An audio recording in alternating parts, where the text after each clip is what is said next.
जय श्री कृष्ण साधकों। इस जीवन की शुद्धता चैनल पर आपका स्वागत है।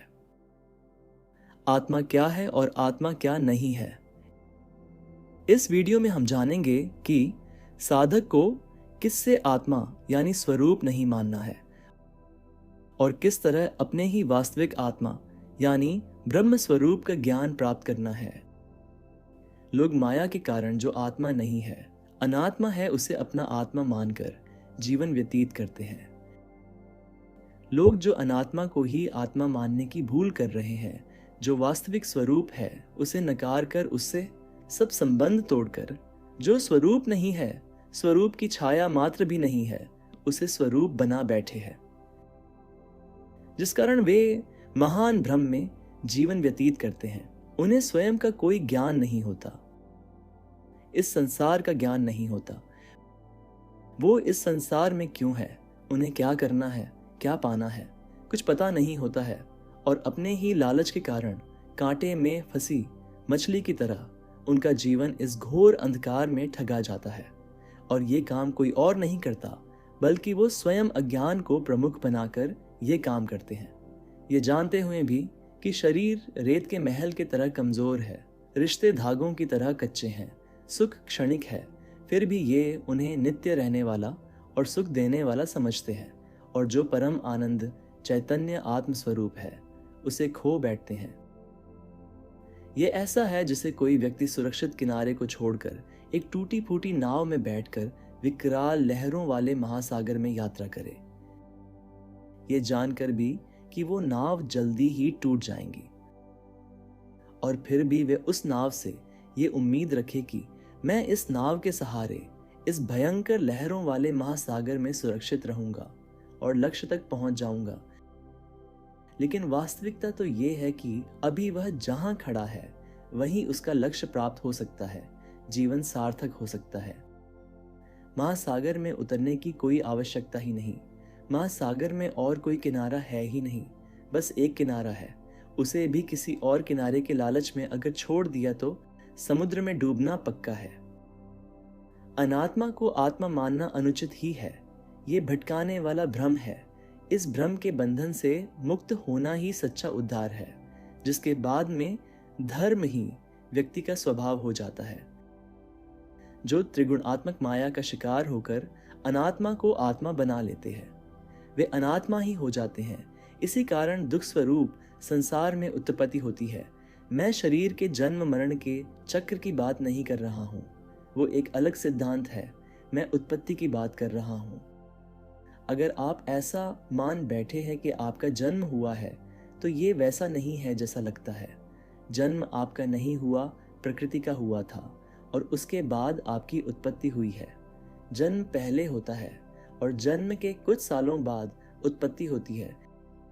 जैसे एक उदाहरण से समझें, गुलाब का पौधा होता है, वह जमीन के ऊपर जब आता है तब अपने साथ फूल नहीं लेकर आता। जब वह बाहर निकलता है, थोड़ा बड़ा होता है, तब उसमें फूल की उत्पत्ति होती है। उसी तरह जब ये मानव शरीर कुछ 3-4 साल का हो जाता है, तब इसमें भी पहचान भी दो तरह की है, एक चैतन्य आत्मा और दूसरा चित्त वृत्तियों सहित अहम भाव। एक वे ज्ञानी लोग हैं जो स्वयं को आत्मा जानते हैं, जो सत्य है, वास्तविक है, सदैव एक सा रहने वाला है, और अन्य वे हैं जो अनात्मा को ही आत्मा मान लिए है। उनकी ये मान्यता भ्रम है। ये ऐसा है जैसे कोई डरपोक व्यक्ति रात के समय चंद्र की हल्की हल्की रोशनी में खंबे में राक्षस समझ लेता है। वह असल में खंबा है, लेकिन ये भय से ठगा हुआ और भ्रमित हुआ उसे राक्षस मान लेता है और बहुत डर जाता है और अपना रास्ता बदल लेता है, वहां से दूर निकल जाता है और बाद में सोचता है कि मैं बच गया। जैसे प्रकाश के मार्ग में कोई भौतिक वस्तु आए तो वो प्रकाश को रोक देती है। जब पृथ्वी और सूर्य के बीच में घने बादल आ जाए तो वह प्रकाश को बीच में ही निगल लेते हैं। सूर्य ग्रहण में भी ऐसा ही होता है। चंद्र पृथ्वी और सूर्य के बीच में आ जाता है और सूर्य का प्रकाश पृथ्वी तक पहुंच ही नहीं पाता। वैसे ही तरह तरह की भ्रांतियां भी ज्ञान को निगल जाती है, उसे आगे नहीं बढ़ने देती, सच्चाई को जानने ही नहीं देती। जो आत्मज्ञान की भी बाधा है। पुराने समय में पश्चिम के लोग धरती को सिक्के की तरह छपटा मानते थे। उनकी इसी मान्यता ने उन्हें ज्ञान से वंचित रखा, क्योंकि धरती हर तरफ छपटी ही दिखाई देती है, गोल कहाँ है। लेकिन जिन बुद्धिमान लोगों ने अपने ज्ञान के मार्ग में आने वाली इस रुकावट को हटा दिया, उन्होंने सच्चाई को जाना। जैसे अज्ञानी बुद्धि का थोड़ा भी उपयोग नहीं किया करते और जो जैसा दिखता है उसे वैसा ही सत्य मान लेते हैं, वैसे ही ये अनात्मा को आत्मा मान लेते हैं, जिसका अनुभव होता है। शरीर, मन, इंद्रियां, माया, इसको आत्मा मान लेते हैं। लेकिन आत्मा वह नहीं जो अनुभव हो रहा है, ये वह है जो अनुभव का साक्षी है। अनुभव माया रूपी दुनिया का होता है और जो अनुभव करता है वह मन और इंद्रियों वाला शरीर होता है, लेकिन वह आत्मा पृथक है। जैसे एक हाथ आग के संपर्क में आ जाए तो उस हाथ को आग का अनुभव होता है, वह बुरी तरह जल जाता है, अत्यधिक पीड़ा का अनुभव होता है।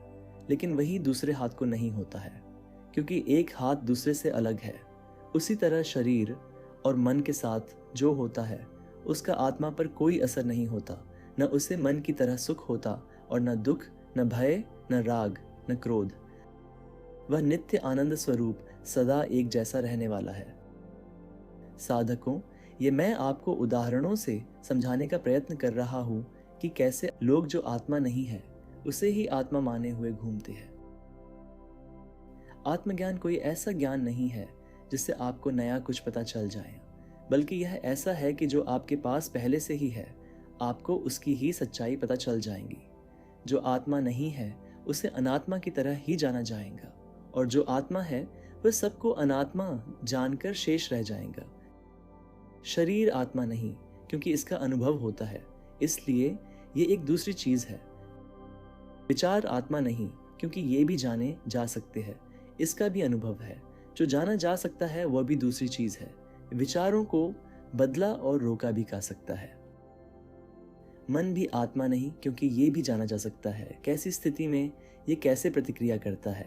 अगर चाहते पूरी होने लगे तो मन प्रसन्न होता है, अस्तित्व खतरे में दिखे तो भयभीत हो जाता है, कुछ अनचाहा हो जाए तो दुखी हो जाता है। ये सभी तरह की अस्थिरता का, जिसमें उत्पत्ति, स्थिति और लय होता है, उसे आत्मा जानना चाहिए। जो सबसे परे है लेकिन सबको अपने भीतर समाये है, उसे आत्मा मानना चाहिए। जैसे एक झील का पानी शांत और स्थिर होता है, लेकिन उसमें एक पत्थर फेंकने पर एक अस्थिरता उत्पन्न होती है। एक के बाद एक लहरें उठने लगती है। उसका अस्तित्व भी स्थिरता में ही हुआ। वह नित्य तत्व नहीं है, नित्य स्थिरता है। ऐसे ही जो स्वयं के भीतर मन के केंद्र से उठने वाली लहरों की तरह वृत्तियों के परे परम शांति का बोध प्राप्त करता है, वह आत्मा के स्वरूप को जानता है।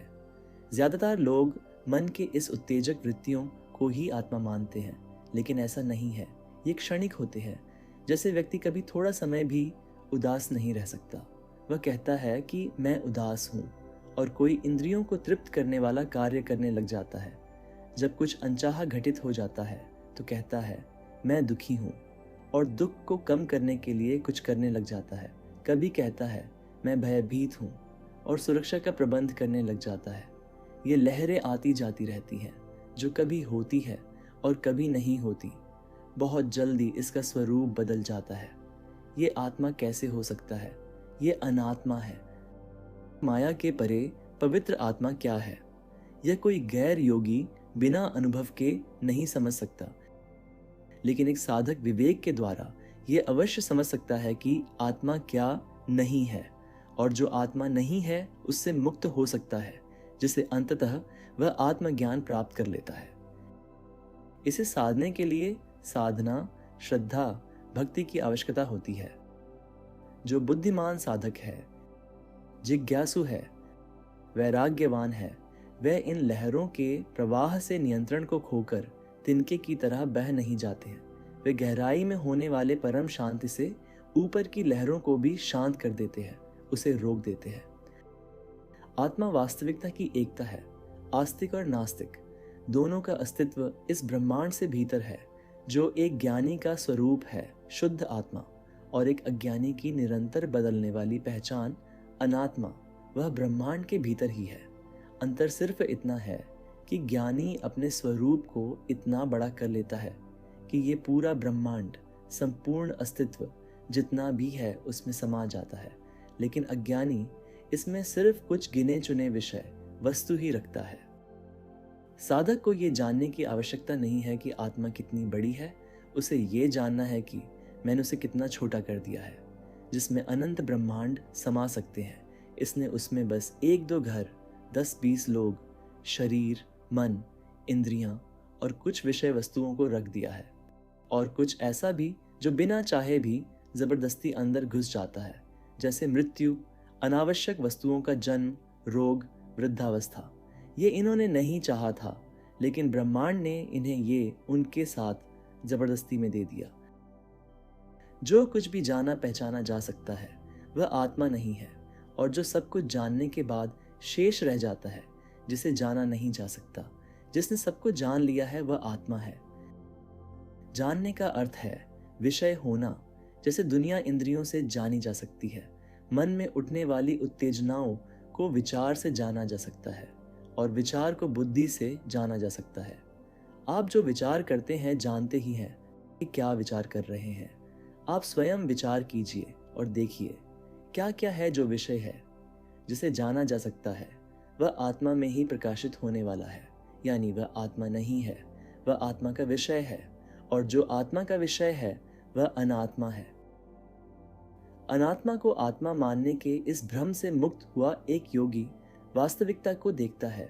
वह प्रत्यक्ष साक्षात्कार है कि वास्तविक पहचान वह पवित्र आत्मा ही है जिसमें अनात्मा विषय प्रकाशित है। यह आत्मा वह खेल का मैदान है जिसमें जीवन मृत्यु का ये पूरा खेल चल रहा है। वह कोई खिलाड़ी या खेल नहीं है।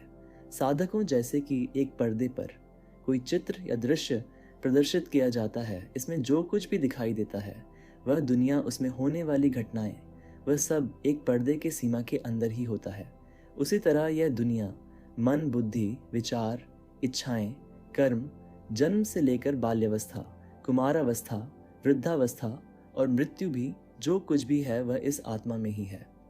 जो आत्मा नहीं है उसे आत्मा मानना और उनमें बंधे होना महान दुख का कारण बनता है। ये सुख की खोज भी उसमें करते हैं जो कई तरह के दुखों को उत्पन्न करने वाला है। इसका एक जीता जागता उदाहरण शरीर है। लोग सोचते हैं कि शरीर के भोगों को पा लेंगे तो सुख मिलेगा, लेकिन अगर वही शरीर में कोई रोग लग जाए तो ये अपार दुख को उत्पन्न करने वाला हो जाएगा। शरीर से मोह रखना व्यक्ति को मृत्यु की ओर ले जाता है।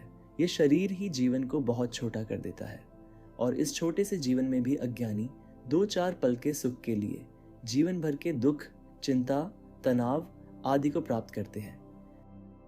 तो शरीर मन की ही तरह समझते हैं और आत्मा को इससे पृथक और सबका साक्षी आत्मा की तरह समझते हैं। उनकी कभी मृत्यु नहीं होती। उनका आनंद क्षणिक पल, 2 पल का नहीं होता।